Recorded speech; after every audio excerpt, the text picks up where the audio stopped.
All right, let's jump right in. We spend so much of our time and energy trying to figure out what's coming next, right?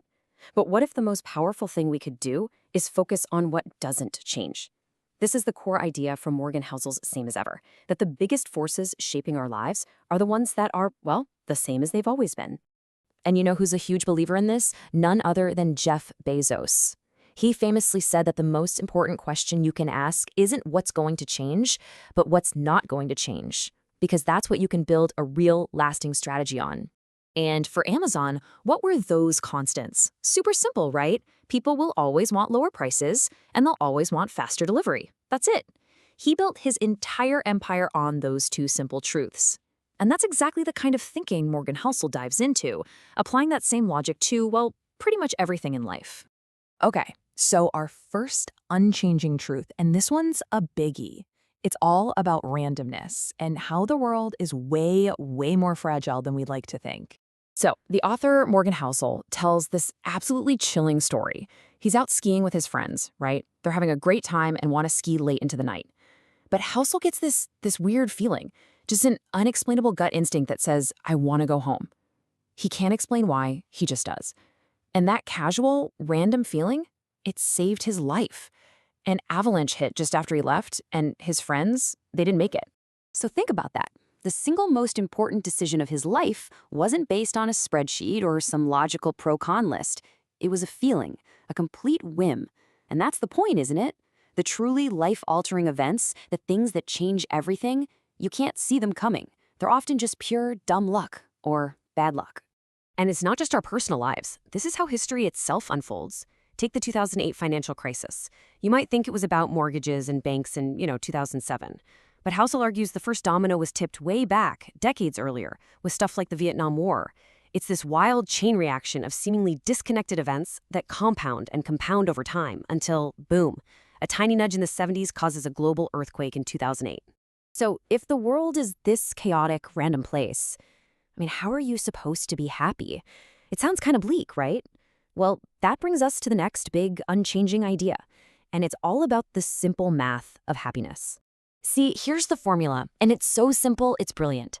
Happiness equals your reality minus your expectations. That's it. It's not about how good your life is in absolute terms. It's about how good your life is relative to what you thought it would be.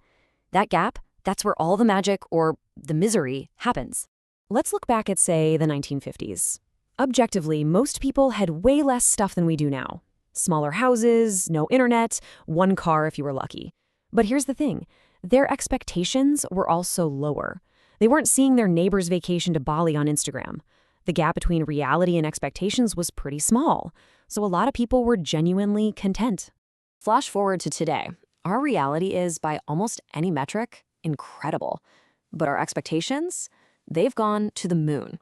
Why? Because we live our lives scrolling through everyone else's highlight reel. We compare our boring Tuesday morning to someone's perfectly filtered engagement photo or dream vacation. It creates this massive, yawning gap between our real lives and the lives we think we should be having. And that gap can make us miserable. And this isn't just a social media thing. It's always been this way. Just look at President Harry Truman. When he took over after FDR, the titan of American politics, died, nobody thought this guy could fill his shoes. Expectations were literally in the basement. So when Truman turned out to be a really solid, competent president, people saw him as a giant. His reality crushed his rock-bottom expectations. It proves that managing what people expect from you is half the battle.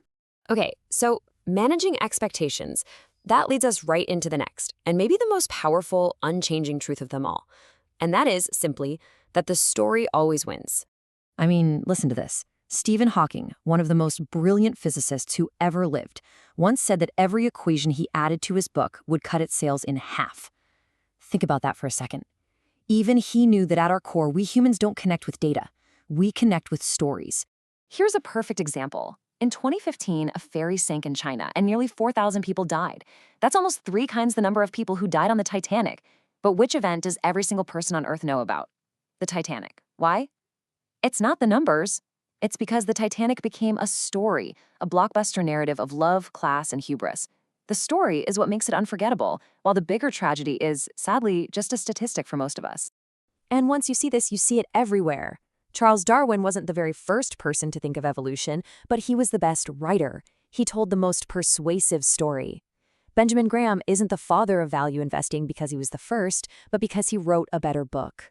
It's not always the best idea that wins, it's the best story about the idea. All right, so let's pull this all together. We've got pure wild randomness. We've got the happiness equation of reality minus expectations, and we've got the fact that stories trump stats every single time. So what now? How do we actually use this stuff to make better decisions in our own chaotic lives?